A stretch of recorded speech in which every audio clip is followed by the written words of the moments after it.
For those of you who don't know, much like Weird Al's music, this new movie about his life is a parody of the real thing. It's a Funny or Die production based on the short sketch they made back in 2010. Only in the original sketch, Al was portrayed by Breaking Bad actor Aaron Paul and Madonna by Olivia Wilde, with Al himself playing the part of the record exec who tells him he's never going to be successful, a common theme in this movie and many others like it. The sketch originally was just a trailer for the made-up Weird Al biopic, with the entire thing being extremely dramatic and mimicking real films like The Doors or Walk the Line. The joke being that Weird Al's life and career has been notoriously tame and relatively free of controversy. What else would you expect from a polka fanatic who's a master of the accordion? Al has said in interviews that for years he would play clips of the sketch in his live shows, with many people asking when the real movie was going to be released. He constantly had to respond by telling them that it's just a joke. But after a decade of doing so, and with the recent popularity of similar films featuring famous musicians like Queen and Elton John, Al and the people of Funny or Die decided it was time to make this movie a reality, with the original sketch's director Eric Appel taking the lead again in his first attempt at directing a full feature film.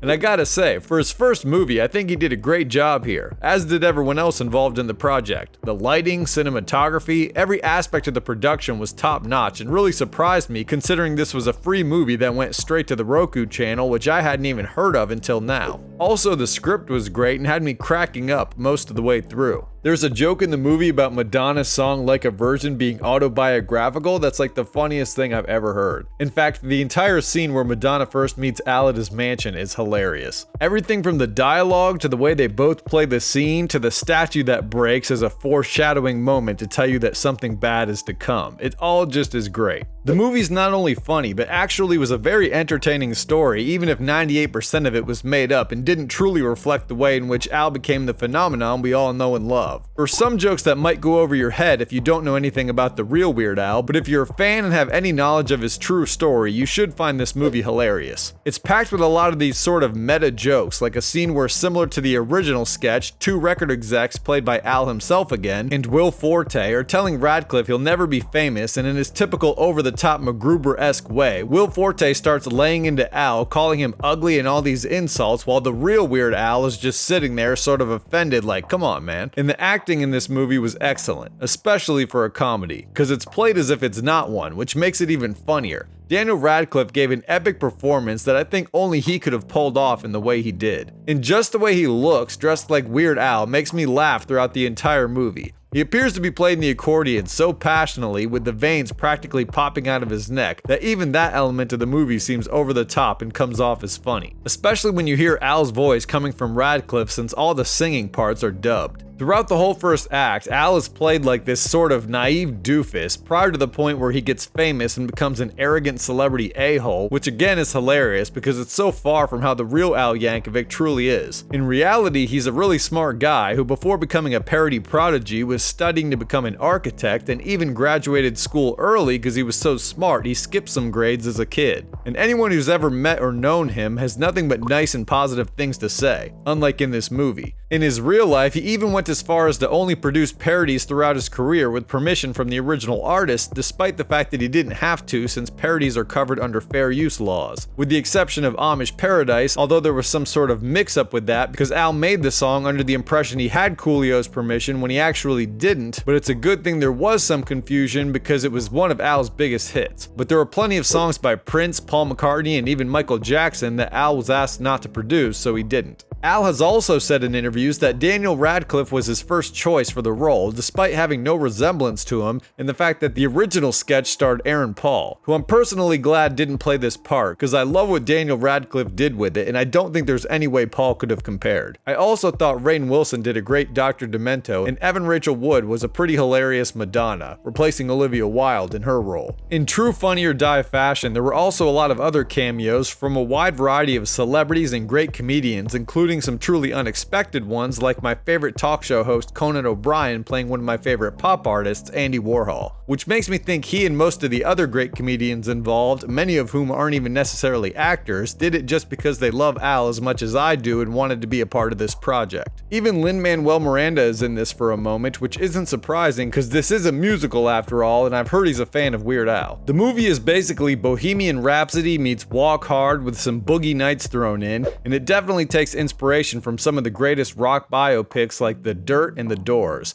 It presents itself like a serious Oscar-worthy musical biopic, but it's so serious and over the top in nearly every scene that it's just absolutely hilarious. Even little things like Madonna's gum popping with this super loud reverberated echo to trigger a scene change made me laugh out loud because it's so similar to the type of creative decision you'd see in a real version of a film like this. And the tone throughout this thing is just spot on for what they were trying to achieve comedically. Everything was done so well that at times you almost forgot the entire thing is a joke and that you're watching a fake movie about a fictional version of the guy who wrote Fat and White and Nerdy. But then you come to your senses and crack up, especially if you're as big of a fan of Weird Al as I am. The first CD I ever bought was his greatest hits collection, and I loved nothing more as a kid than when he would take over MTV for a random Saturday afternoon with video countdowns of his biggest hits. And even now, I laugh at all of those songs and remember every hilarious lyric when I hear them, many of which are littered throughout this movie and updated with vocals by Al that sound great and really draw you into each scene. In fact, all the vocals were actually new recordings of each song that Al redid just for this project. If you are as big of a fan of this parody legend as I am, then you might already know that unlike the movie and most rock star stories, the real Al never had any drinking or drug phases, nor does he even curse. And he definitely never had a relationship with Madonna like a lot of people actually believed when seeing the trailer, with Weird Al and Madonna becoming one of the top searches on Google as people tried to figure out what the nature of the relationship actually was. According to Al, he only met her once in person for a total of about half a minute, but that doesn't stop this film from heavily featuring her as the love interest and the succubus that tries to ruin his career for her own financial gain.